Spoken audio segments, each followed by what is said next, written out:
Hi, everyone. My name is Deanna Fong, and I'm the literary editor of the Capilano Review. I'm extremely grateful to be here tonight with you to host this season finale of our monthly reading series, Dear Friends. And I can personally say that the continuity of this series over these past 2 years, and having the occasion to gather with people whose work and whose presence mean a great deal to me, continues to be an anchoring point amidst these turbulent and very continually difficult times.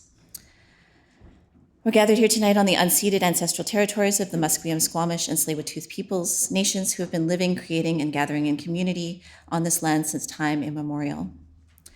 We continue to assert this reality in the face of mounting colonialist violence, oppression, and displacement from so-called Canada to occupied Palestine, with the conviction that language matters and that we oppose its role in erasing and justifying oppression with our own affirmations of resistance, defiance, and solidarity. In a forthcoming conversation poem with Iram Karabag, commissioned by our associate editor Susan Blight for our Indigenous Places and Names series, Dene artist Laura Greer writes, quote, "Poetry can disrupt English and its ties to colonial rule. It creates a coded practice for readers and listeners, I add here, to work towards spending time with it to decipher meaning and feeling. I'm grateful for the opportunity to commit to that practice with you all tonight." The Capilano Review is dedicated to experimentation across genres, media, boundaries, and forms, with particular emphasis on promoting dialogue between the literary and visual arts. Our most recent issue, Real Materials, which is available for purchase and perusal tonight, considers the material and immaterial forces at work in artists' and writers' practices. It's a fantastic issue, and it makes the best possible use of the redesign from our designer, Victoria Lum. We're very excited to share it with you tonight. As exciting as all of this is, we are in need of urgent support to continue our work as a community-driven nonprofit magazine. And I thought here I would just take a moment to go off script to let you know what my past 2 days in Vancouver have been what I've been up to.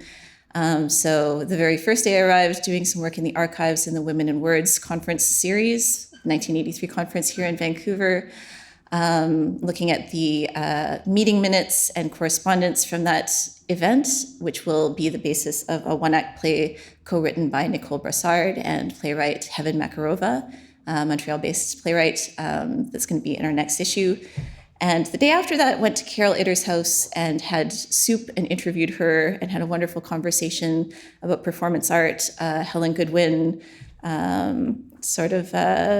dance and intermedia in the 60s and beyond. And that's also going to be featured in the next issue, which will be titled Speculative Feminisms. So I'm really, really excited for this issue. However, it's an issue that we applied for project funding specifically to have equitable contributor rates, to have a higher page count, and for which, in this very, very competitive climate, we were not successful. So now more than ever, we really, really do need community support at this time. So if you enjoy the work that we do, if you think it is as important as I do, please consider buying a subscription or donating tonight if you enjoy this event, telling your friends and family about the Capilano Review. We really appreciate the community support in all its forms, so thank you so much. That's my urgent appeal to you tonight. Tonight, we're delighted to introduce our resident artist, Jonathan Alfaro, whose work we've had the privilege of spotlighting all season long, with a unique print produced for each of our monthly readings. The work on view behind me tonight is titled Satsuma Orange and reflects on relationships between drawing, writing, care, and correspondence. Thank you, Jonathan, for sharing your work with us for our 2024 season. I'd also like to extend a huge, yes, let's applaud. Absolutely. I'd also like to extend a huge thank you to Western Front for being such a supportive partner of this series, in particular to Susan Gibb and Kiel Torres, who co-organized the series with myself and art editor Jacqueline Zongli Ross, to operations manager Sophie Slater, technical manager Tsaba Laszlo, who will be doing our video tonight, videographer Will Fitzsimmons, and photographer Rachel Topham. I'd also like to thank our managing editor, Catherine Gear-Chambers, who's with us at the merch table tonight, and to the BC Arts Council for its generous support of our out-of-town authors. So some quick housekeeping before we get on with the evening. Each of our 3 readers tonight will be presenting for 20 minutes with no intermission. One all-gender washroom is located on this floor just outside the hall, and an additional 2 are located downstairs in the foyer. We acknowledge that this physical space is not currently wheelchair accessible, so to everyone currently attending by live stream, thank you for being patient with us while we continue to work through all the necessary steps to make a large-scale upgrade to this historic building a reality. And I also wanted to say hi to Trudy and Rhoda, who I know are watching by live stream tonight, so hi. And with that, on to the introductions. So I'll begin by saying that Dear Friends owes its existence in large part to tonight's first reader, Fred Waugh. Indeed. A 2022 reading with him here in this space, alongside 3 Concordia undergraduate students who were working on his archive at the time, was what prompted this post-pandemic yearning for regular literary communion. As the caretaker of Fred's archive and as somebody who has spent a great deal of time with his writing, I'm always floored by the way that his work serves as a gathering space for an intimate public, one composed not only of friends and contemporaries, their work literary, visual, or otherwise, but also non-human entities, familiar places, and intriguing, beloved, and sometimes mere objects. Fred Waugh is a poet based in Vancouver and on Kootenay Lake. His most recent projects include Music at the Heart of Thinking, Improvisations 1 through 170, Beholden, a poem as long as the river made in collaboration with Rita Wong about the Columbia River, and the online project Hai Muckamuck, playing Chinese, an interactive poem. Here's Fred Waugh.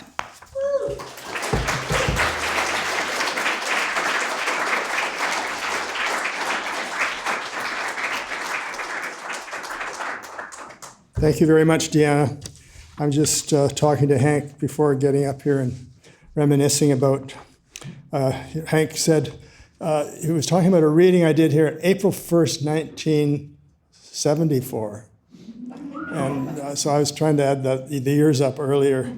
But this intersection between Cap Review and Western Front, for me and the people who I've grown up with, the artists I've grown up around, is a kind of lovely intersection. They've both been going since the early 70s, at least in my life. Western Front perhaps a little longer. But it's just so great to be still involved at the Western Front, and particularly with the Cap Review. So thank you, Western Front.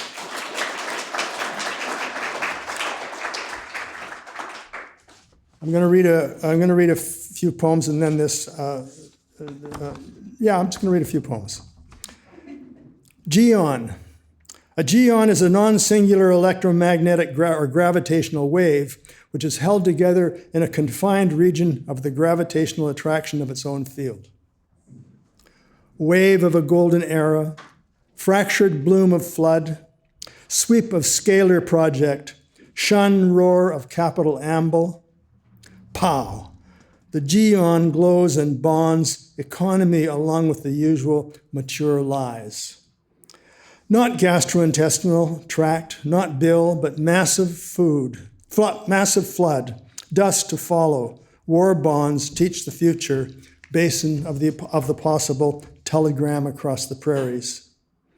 Expand power means joy, meant simulacrum, boom, investment factors, manual, an afternoon of long shadows. River will want a lot of neighbors. Countries, too, demand keen dream, potent, every drop. Begin the sidewall of memory, cut bank of the coulee, interglacial Missoula 77 gas, speeds, tears of great grass left behind. Early scape of genealogy beckons, language of another family, diaspora, sedimentary rock hard, tell an ocean left to bob. Between the raw lakes, between the creeks, creek current builds its different silence, buzzes the ravines. Thought starts in this shape. The water makes sculpt, holds the early information, strongest love, done. Little hidden graph of itself, owns its own measure. Nothing in its way is a mistake. Not isolate, the rocks beneath, intentional waves, be whirls, invert the floor of floating worlds, another culvert for the story. Downstream, basalt still news in the middle of the voice, ebb and tongue. Strange nature.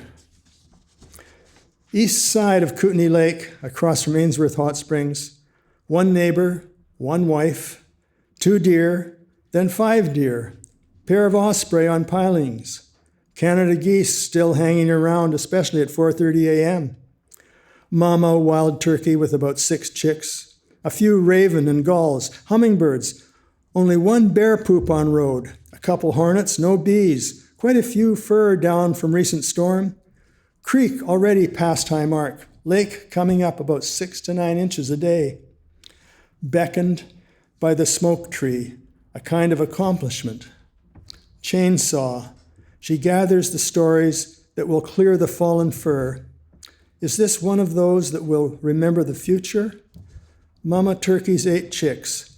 In the dream, learn to talk to the geese, then mess around in the undergrowth, shitting as she listens for the one she lost. Say it, no tenure. In Sňwməthkվəy, we could say, Wake kunich yaka chako halo, indelible. We could say, Wake, meaning no, while Calamity Creek moans. Remember, Nowitka said yes to upholding the wild, lemolo. We could say that. What could we not say? Won't stop saying this place. Never will it become gone. Wake kunij yaka chako halo.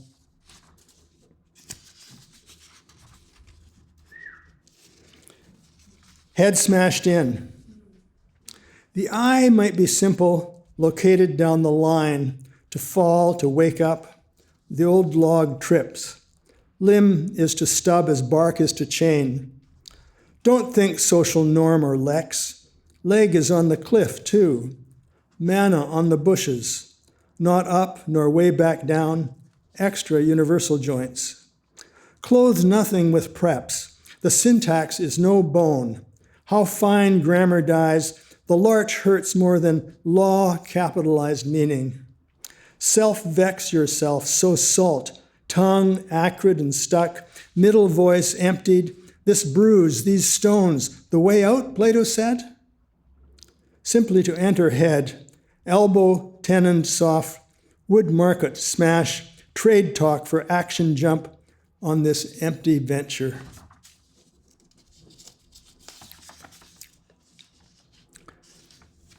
The preliminary.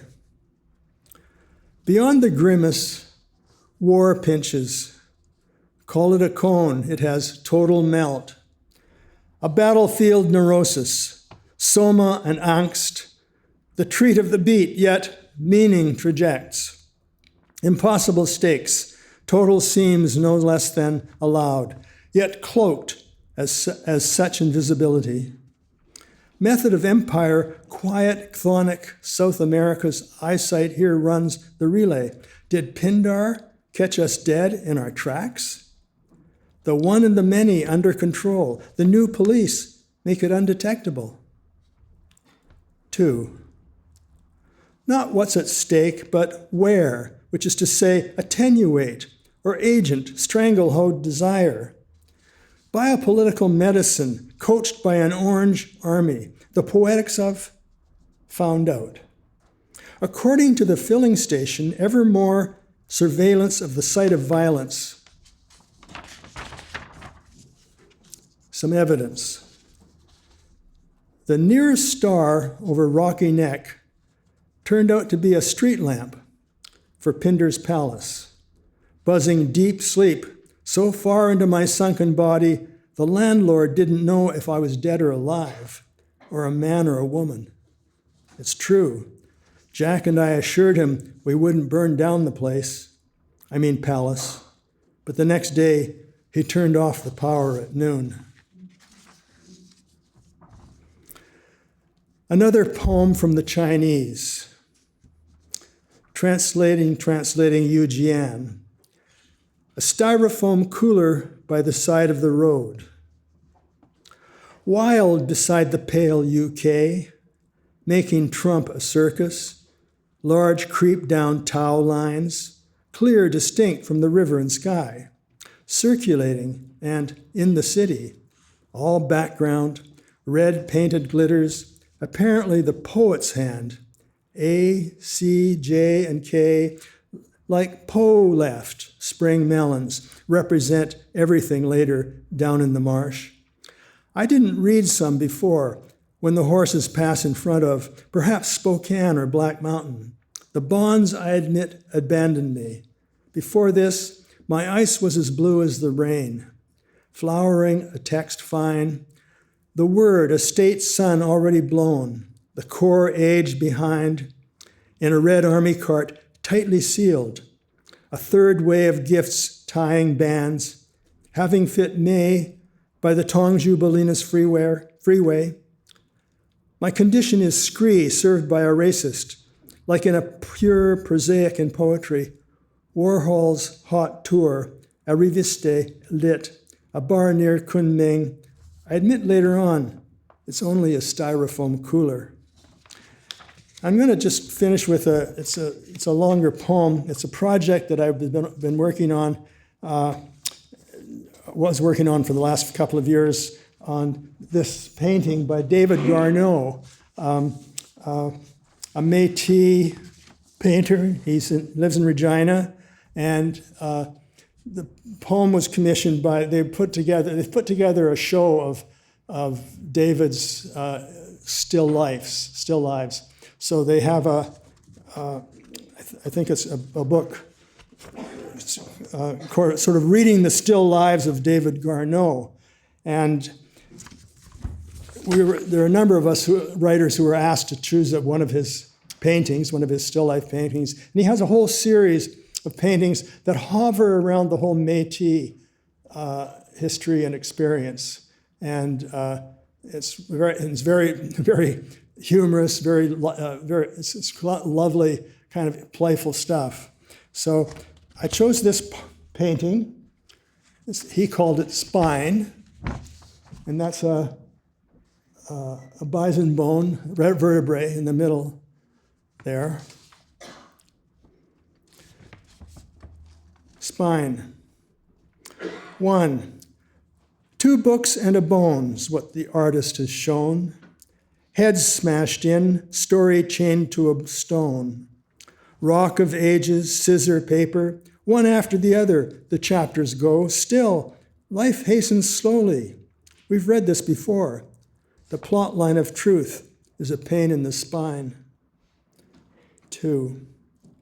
Up to now, the artist, in composing his chapters, has scanned over the paved, ditched, and graveled roads and right-of-ways that sweep the prairies, resist containment, and fill the eyes with elusive floaters of struggle and descent. A wound could be a wheat field. Its Pleistocene horizon, blurred by the asymmetry of miscegenation, has led the artist to stare and hunt for the roadkill, the cloudland of cowboys and Indians, wood and stone, sun-bleached bison bones, and now that machine of colonization, the book. Gliding down the highway, my eyes sweep left and right for signs of death, eschewing disgusting, indefinite wrecks, but also the fresh and pathetic. I scan for disfigures in the landscape, unbeings that inspire an effective oscillation between engagement and estrangement, an animal about to pass from being to mere thing. Glimpsing a discordant shape splayed in the grassy verge, I wheel, loop back for another pass. Seeing the ruined bird, I pull over, switch on the hazard lights, grab a camera, and walk into the ditch to my prey. The truth is still, art is a good read of this most troubling chapter in this nation's history, our truth turned to stone. Hey you, who me? I wasn't a chink until she called me one. Guilty, hard to flip those pronouns into normal so that I'm the who speaks our truth. Hard to believe enough of this to make the horizontal land appear a place or highway, here or in the starry sky, and trust my eyes to speak. Whose nation, whose truth stoned? Too much rebabo, the murky soup, somewhere a mix-up. the artist's politics, the eyes of absolute necessity. 3. The reader over the artist's shoulder mutters a reading of the spine, the silence of the middle voice, talking to himself. This bone-upright crucifix seems but an image of the red Assiniboine, which, like the last spike, mirrors to me my own real backbone, bound like a wolf on a bison's backside to God's infinite book. It becomes an old rugged cross that he hopes to stick to John A.'s story, and it does. A sticky memory, a scream that troubles sea to shining sea, a prickly tickle in the throat of imagination, a thoracic curve in the spines of intention. I believe, he continued, crossing the border of belief, this has to be in the table of contents, the result of a real signature. Genetically drifting along this spine, I want that bone to be a hyphen, a bookmark outside the book to mark another place to return to, a bone to pick up where we left off, a hard reminder. This life of the eye is anything but still. The citizen imagination relocates itself between the covers of a decolonial nonfiction, the mental stenosis of the nation's motto, from sea to sea, seen in the lived reality of a more situational discourse rendered into the sticky marrow of osteomaticity, a kind of muddy ditch of frustrated ambivalence. In fact, the reader reflects, out here between the seas, it should be from ditch to ditch. Red water, black earth, a hyphen of bone, a slipped disc between two closed books. The coercion between these propositions, from and to, disengages the messy syntax of colonization. How to voice that silent dash of bone bound between the stories covered over in a coat of arms?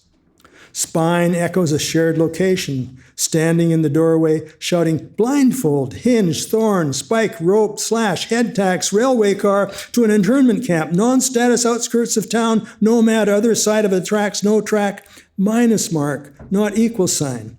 How float this sign between the real proposition shadowing these stories? Over the shoulder, he imagines the title on the spine of the red book is Verite. And underneath the bone along the spine of the black book, he pictures the word du, or maybe espere. In the pages of the red book, he sees his hand write a poetry of hunger for the Métis nation, while the black book collects an index of surplus memory detailing the bones of genocide. And in that bleached chunk of vertebrae, he reads an amulet of law, do not hunt on Sunday. 4. Here's signs and wonders truly. Gabriel Dumont, looking over the artist's shoulder, soliloquized, what's bound by this bison bone are the collected petitions of our needs and our rights. Don't make us pay to cut firewood.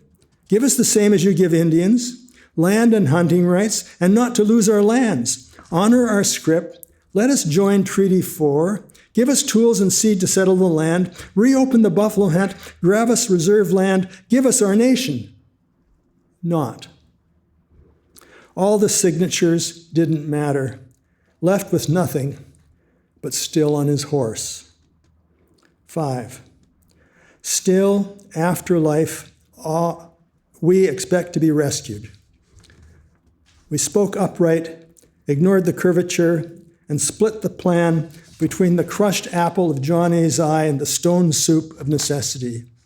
That chunk of bone is still a shadow, an inconvenient splinter, yet the crux of this sad story. Let's spin a while in the gutters of these books, between the threads in the ligaments of intention, where we find the bullets of belief. Do the pages list the signatures? Do the endnotes cite the prayers of reconciliation? A certain wild longing, if not hopefulness. Do all those pages speak the gospel truth? Is this how doublespeak is bound? Are the pages blank, the words not there? Not an open book, but a broken promise. Are those bison spurs the wings of precarity, or open arms that bespeak solidarity? Thank you.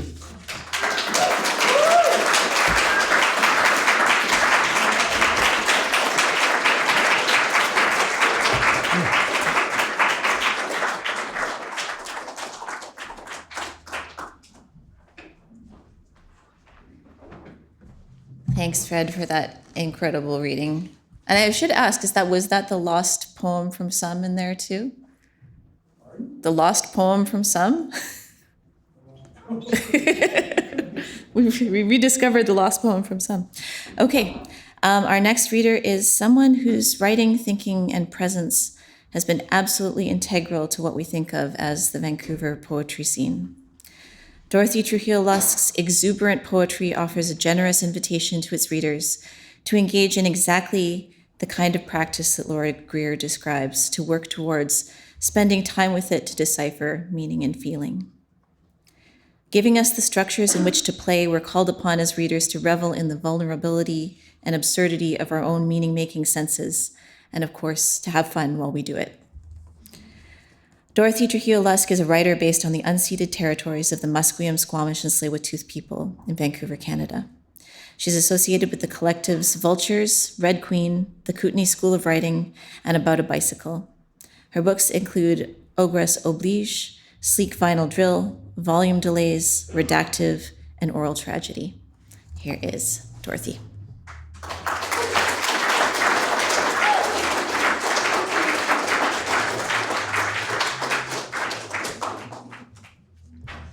That was great, Fred. Yeah, and I heard you do some of that just a few months ago. It's great all over. No, I don't think you did. I'm just like, there were a little bit of overlap, but I mean, it's like, it's great then, great now. I'm gonna get some water.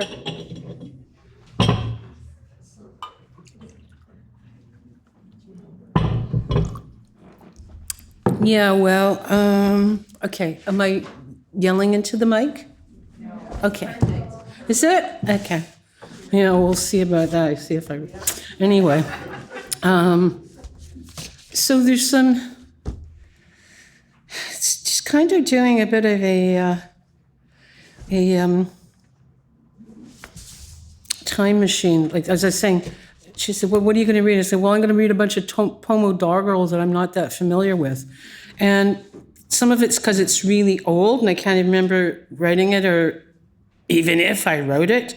And some of it's really recent and I haven't done any very, very little editing to it. Very little, so we'll see. And there's things referring to brain injury and different things like that. Anyway, whatever. Byproduct, bone idle, brain info, rewriting into received history, circumstance of subjective resilience. This pesting is resistance. I'm not doing anything with my brain. I'm so done. Got zero ideation. Anticipating atmospheric river continuing rolling along with your plosives, melancholic, microvascular white matter changes, brainod girl, unsustainable profit margins, neuropteron of the day.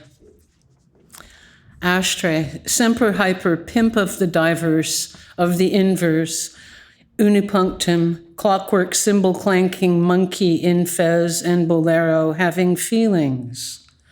Sheep have gone astray. Jimmy Murphy, my gal Dottie. Blood stop dressing, fuck you, it's gonna be mucilage.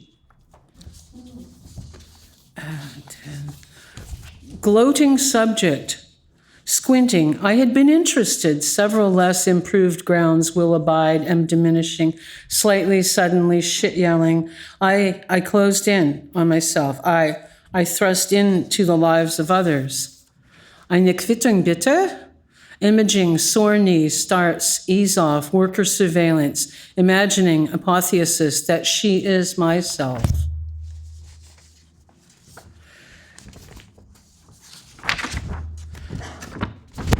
I'm like opposite the pickerel, all mansuetude and petit point, felt Penelope Tree, Andy Levy, I cannot go gentle into that good hospital. Trevor, Catherine's critics insisted that she didn't love her art.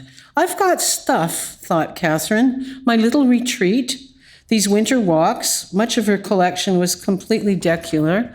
Her motto, usefulness, was emblazoned in jewels on her snuff box, given the restrictions of these epos of Marianne Faithfull displaying a posher gal, italic with coin. Jessie Ed Davis on Rock and Roll Circus, Ain't That a Lot of Love? I like it because it's done. Bring Up the Bag Woman, Yoko Gets in a Bag, ruined her career. The body surface area of British small arms, prating their quasi-Freudian mantras, that which is not precisely lost, that which has crossed an ocean in the late 1960s. They have each other's torporous flesh, turn their intestines inside out, and their libidinous rages render the other a shredded mess of viscera, heaps of organs without bodies. Discaro, canis praecipus, chivier, ye old conundrum, congeners, conjures, congi, calling us down, call me down, my day. 19, top secret, putting his own self into a position of masochism and philanthropy. Margie Hendricks, White Time is the Right Time, blung. Written without recourse to drunkenness, 1986. Toyon, Pansy, Freaked with Jet, Milton. You hairball horking folkers. Shield eligible of Europe, given ill-eligible pap and circumlocution, full of lazy little connections, Centrum Artists Residence, Porto Vincent's, apparatastic crunch. I guess we never developed rapport, that sort of, and later, the chaos of mingled purpose, page 4, 294, on the barricades, professional cast, idiot lines of studs, white grout, it's a disaster. When I grow up, I want to be English. Bobby is a liar. The native cultures confounded beneath the base of the 4 founding cultures. Dark wave Bulgaria. Analyze basic layer using 7 sculpting procedures, schizophrenilated past, newfang Risgeschichte armed cell. Plundering his options, all the information is on the page. Proxima proximal intervention, a proximal shift-shaped culture.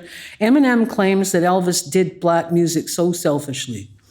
Articulum, instanter, twat, seam, left in ruins, kinderkas, kintars, kvyuts. Chesterfield, water spills out of our mountains, episodic memory.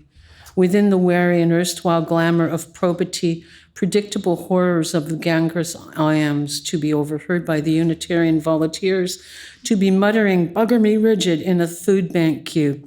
Class enemy, support of. Transpagara, Anja Freiman, your twin.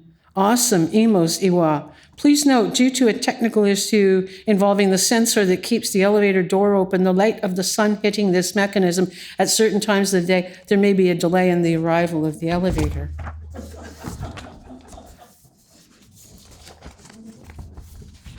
A sec here. Compassion. Stuffed with K-pop, I read a lot. Stop reading a while. Whoa, geez. Patchy grazing, biodiversity, birds hidden in lightly grazed area, giving a bit of cover.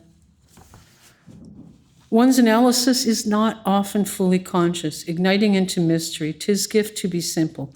However, you're going to tear my playhouse down. Yeah. Tight his story. Coming down soon. Kevin says we is just senile. Scott Innes and I did a collaboration where we rewrote some of each other's stuff. He can't be here. He's got a sprained ankle, so I'll just read a tiny bit of something that I wrote a long time ago that he rewrote. So, Andy Tumblehome covers so far. Piss Bloody pays, or it could be payee. Piss Bloody pays, this remonstrative consort, street racing, psychosis, superjective in a lower level. She untrues a gentry point, so rough woos around what's a get into royal jelly excelsior, days of work on the hedgerow and fun. I'm object to forgetting not to a conquest, dynastic, writing indents too easy. Now every chartreuse century appease herald badge. And this is the weirdest thing, because you wrote the stuff, the stuff involving Chinook that you guys had used. This is, I thought, oh, there's that thing that I was writing 20 some years ago. I was doing Chinook and suturing it with Estonian and Latin, and just shoving Latin into Estonian because it was anyway. But the only words I can remember in Chinook are Sʰwx, which is rattlesnake, and Klushman, which is woman. But yeah, right? Yeah, I know. That's all I know. But anyway, so this is some of that. And it's a section of what I was calling dazzle camo, meander ekan amans. CookeMcDermid, Canada lenen, wawa juoda, Kluchmana Sweden tudno, crapulunks, comas ma non troppo. Melor skukamale perwati voima, klost Sʰwx, permastus tatush, suffrage variegat sileps, zeux, burdash, kluchman, lumia, tilikamama, elite saivus, kunis lasku halun halua zoark. Thanks. Thank you.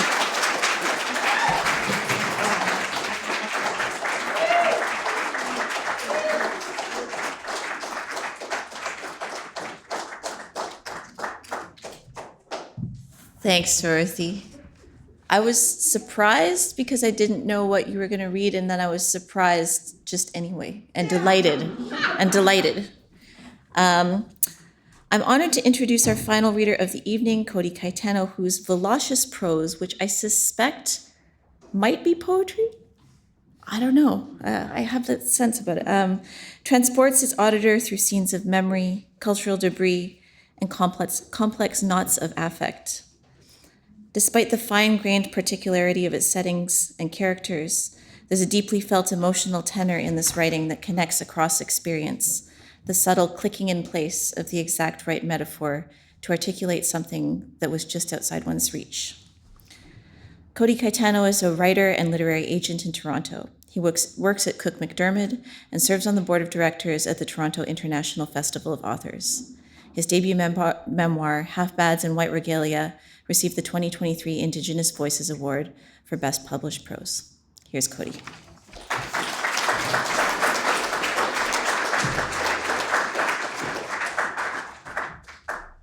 Thanks, Deanna. Just gonna put my phone there. I'm also gonna grab water too. Thank you, Jacqueline and Keel and Susan and Kat in the Western Front and the Capilano Review for inviting Dorothy, Fred, and me. And thank you all for taking the time out of your evenings to spend it with us three and each other. I'd like to read a story from a manuscript in progress, a novel about two friends. They're named Bear Smoke and Goose de Costa, or Gustav, as they grow up in this place called Rodeo in Ontario under the care of Bear's Uncle Trav. In this chapter, titled The Pink Robots, Bear reflects on this warning his father gave him and the circumstances leading up to Trav's adopting of him. It's going to come out in Grain next spring. When I was a kid, my dad told me that RoboCop would take me away if I misbehaved enough. Not stranger danger and not children's aid, a straight up machine. My father, Will, loved robots, even the cop ones. He loved making a gun with his index, bird, and thumb and pointing it at anyone who got too close, especially at those he loved the most. My cousin, Timbit, called him Uncle Gun, and Uncle Gun called it finding the bullseye. He found the bullseye on my papa's hallucinations. He drew those fingers on floats parading through the main streets of Rodeo. And the man lifted both hands off the wheel or out of his raggedy ass and patched jean jacket as he passed the band office or city hall. But no sights got set on the conduct of his one and only son.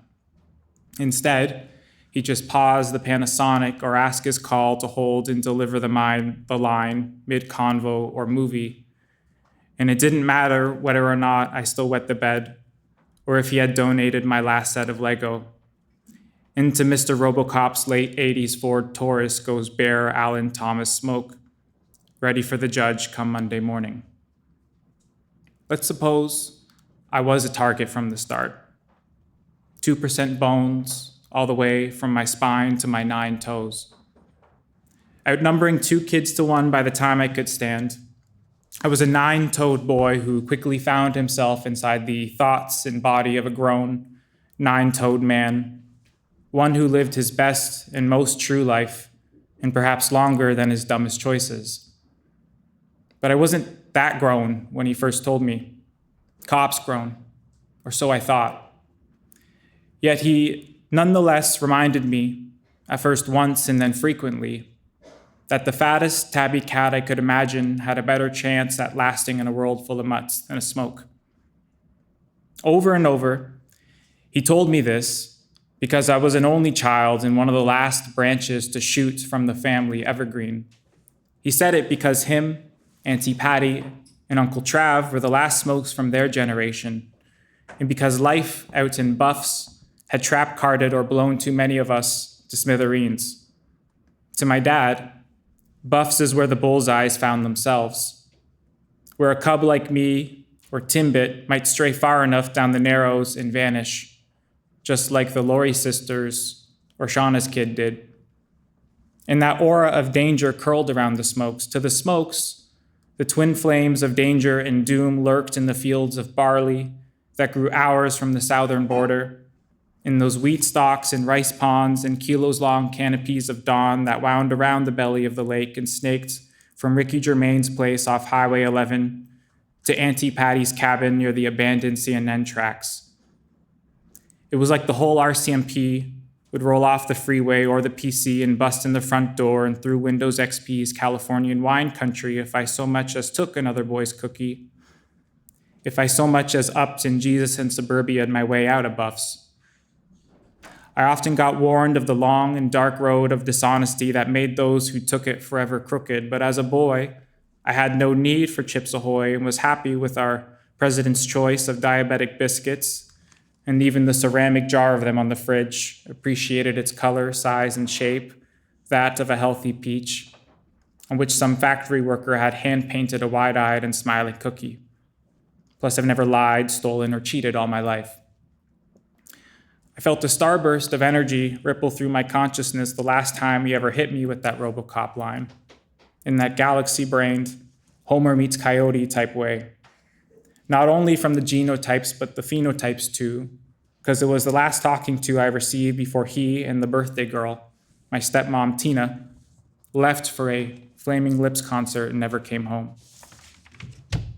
If looking down from the sky, Buff's territory takes up about 3/4 of Shady Lake, with rodeo sprayed 2-gauge style from the southwestern quarter, yinning their eventual yang, so to speak.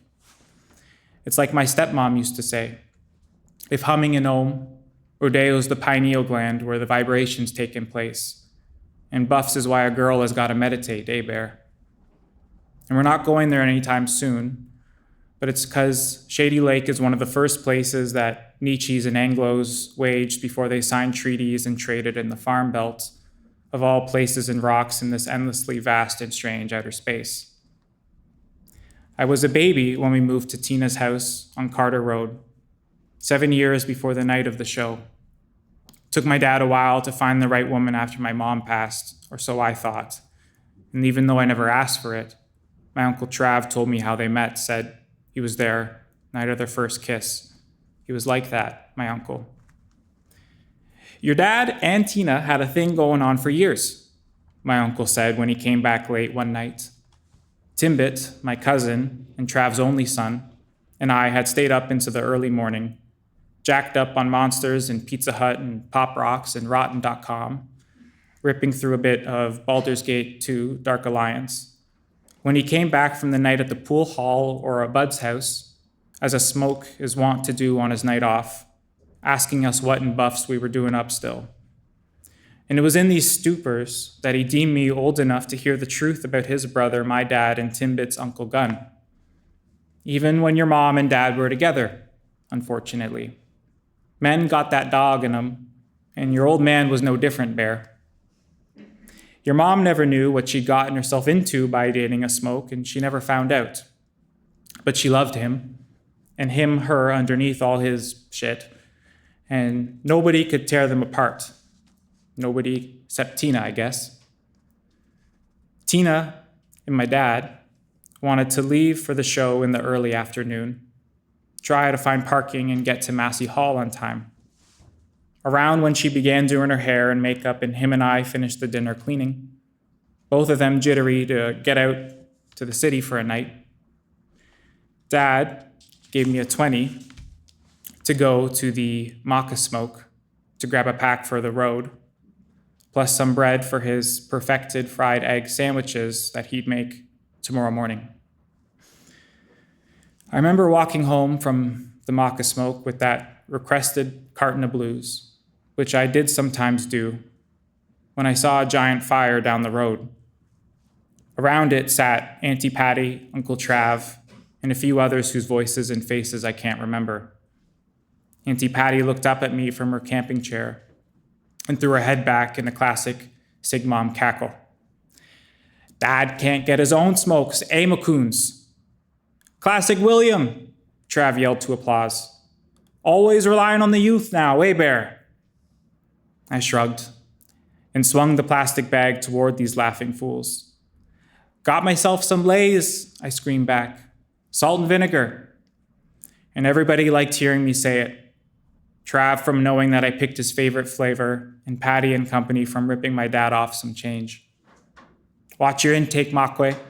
Those chips are why this fire is lit, yeah? And they were holding the fire for an elder. Nothing messed up, was his time. My dad told me about the guy.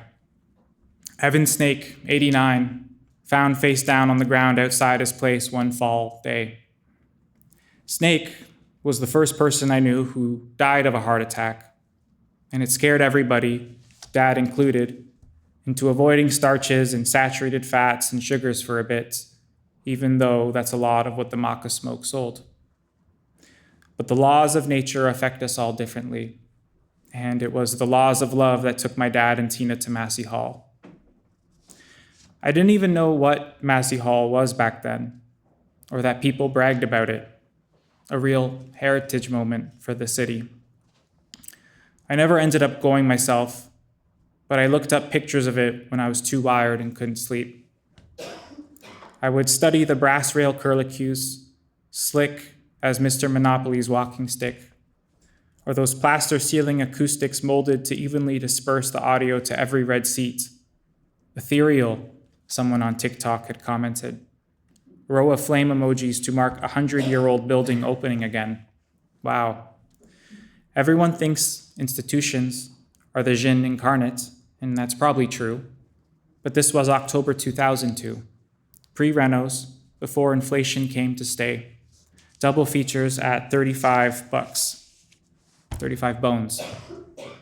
Now, Massey Hall is one of those concert venues, like MSG or CBGBs, where a person hears the name and it immediately fills the brain with a million visuals of the stage and the bands who played there, the beer companies who sponsored the bar, and those from some other ineffable place in the collective memory.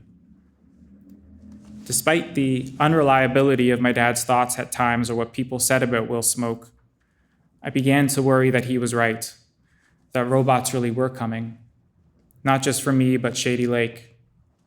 And the older I got, the more I came to know this fear concretely and as tied not just to his disappearance, but the path of misbehavior that got me here in this predicament. So yeah, came home, gave them the cigarettes, got a kiss goodnight, and they drove to the city, and that was it. Trav busted in the house, all pissed off the following morning, reeking like our last name, and found me passed out in my bedroom and cradling the ceramic jar, sheets full of crumbs. Trav promised my dad a ride to the optometrist that morning, and then a trip to the mall. He knocked on my door, cleared his throat, called my name, and took a leg to my box spring frame. "Fuck's your dad at, kid? It's Walmart day." The commotion bolted me up, feeling confused and feeling terribly late for school, even though it was a Saturday. "He's at the concert, Uncle." "Oh, Jesus. Some intel you got there, McCoonster. Lay off those cookies, kid." And I told him it was too late because it was, and it really was. My dad and Tina never went out. All that bull from Snake's firekeepers, the rumors and lamentations and the months and years to come in buffs and rodeo, the stuff that clogged my interior monologue was exactly that, bull. Between me and his shifts at the plant, he kept himself busy, even after said plants laid him off. He was good to get his own smokes. After Trav left, I tried Tina's mobile on the house line and the call dial toned again and again. And when they didn't come home that same night or the following one, Trav came back to Tina's, this time with Auntie Patty and the chief of Buff's police. And the chief filed his report and put out missing persons warrants for Tina Marie Peters and Will Thomas Smoke, last spotted in Toronto at Massey Hall on security camera F3 walking through the front doors toward the TTC. And because it was a smoke, the OPP waived the waiting period, which at least gave the appearance of care. Warrants are still up last time I checked. It took 15 years, but eventually I went on YouTube and listened to the concert. It was a double show with Beck headlining. 2,000 people attended that night. I even found an old Now review clipping online, which said the Lips upstaged Beck and that the night was a mess. A couple fish heads in monkey suits and zebra costumes on ecstasy under the stage's rainbow lights, huge-ass balloons making their way around the venue. Now gave the show 3 ends out of 4.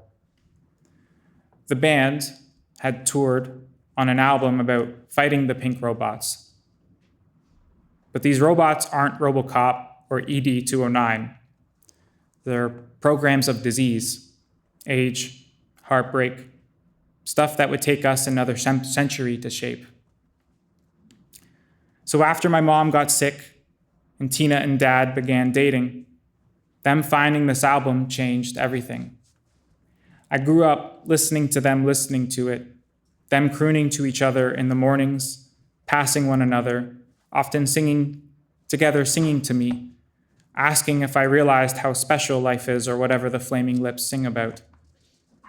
Later, after I moved to the city on my own, I went into a value village, the one that used to sit on Bloor.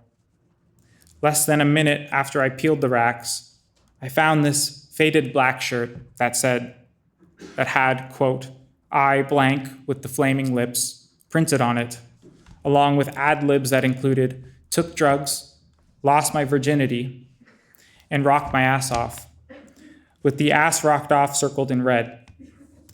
In the tiniest capital lettering, the shirt read, and it was the greatest night of my life. I wondered if that was the best night of my dad and Tina's lives, if they maybe saw the shirt at the merch table and bought it, or just walked by. But I also wondered about these things above the ad-lib, printed right below the collar, these 8 bloody figures, some human, some rabbits, and some demons, aliens dancing on the roofs of the letters. And sometimes I'd zone out at night, going cross-eyed from those dancers on a shirt stuffed at the back of my dresser, wondering what a robot could possibly want with my old man and Tina, and then it clicked. The OPP asked me lots of questions, if my dad had any enemies, if I ever saw them take drugs, real blame game stuff. Yet the irony is that because of those pink robots, Children's Aid showed up and almost got me to pack a bag. Literally, Trav is the only reason they didn't take me away. He came and stayed with me, said he was next of kin, told them about all the kids he took in. And who knows where I would have ended up if it wasn't for him. I moved into Trav's Manor downtown Rodeo the following week, and for those first few nights living there, I'd lie awake and think about what my dad used to say to me, staring up at the window on the attic room ceiling, knowing RoboCop and other pink and thermographic military affiliates waited for me to slip up. Thanks.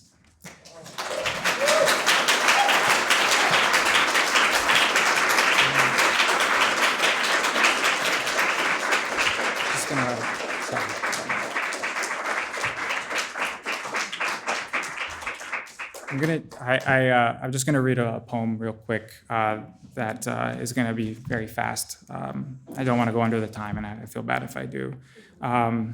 It's called Bardo, and it came out with Grain last summer, I think. I like other magazines too. I like Grain a lot. Discern the bird chirp and serendipity of a long untouched wick, lit and flickering underneath a brimming sun. Beyond the aperture, whipped out to freeze the happiest non-places of life, rumbled the digestif of last call and the plumbing of all inclusivity. They held a contest to see who could appreciate the velocity of limited time without it seeming lowly, familiar, and eager, as they had kept that promise since the beginning. The defeated served dinner throughout the heated transfer, separating the future and how they got there. How to get there seemed easy. Even in tune with an obfuscated past, the halogen above had softened with time, yet still brought out their reliable features, whispered defeats, finger pinches, and colloquial ease. After they reiterated a shared devotion to the present, the two thought about the bardo of that given moment, but for different reasons. One loved the great unknown and embraced it for the aeon that was the collected memories of them, the very memories their loved ones would enshrine and pass on after they died. Another struggled to respect mystery because mystery had not respected them. But with time, they came to relish and make peace with the in-between, despite how effortlessly it slipped away. Each thinks the summer is both too long and short. They remembered the last one and how precarious and transformative it felt for everyone they knew, especially those that knew them. Everyone strives to understand life's most astute embodiments of itself. But it was in those moments like this one that left the two knowing how hard yet easy it is to blow the candle out and call it a day. Okay, now I'm done. Thanks.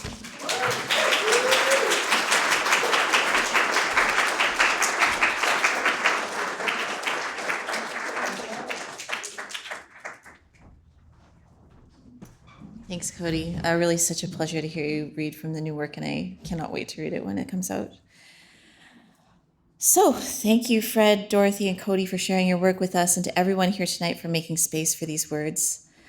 We're currently in the process of planning a third and final season of Dear Friends, which will begin in the spring of 2025, pending successful project grants. Please follow us on Twitter or Instagram so that you can stay up to date on all of our publishing and programming activities. And again, please consider showing your support for the Capilano Review by joining our email list, purchasing one of our issues or subscriptions, or making a small donation to support our operations.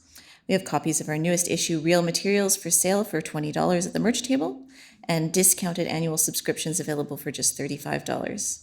We'd be grateful if you could help us share news of our exciting new issue with your friends and family, so we can get our magazine into the hands of as many people as possible. It's why we do this work. So thanks again, and have a wonderful evening.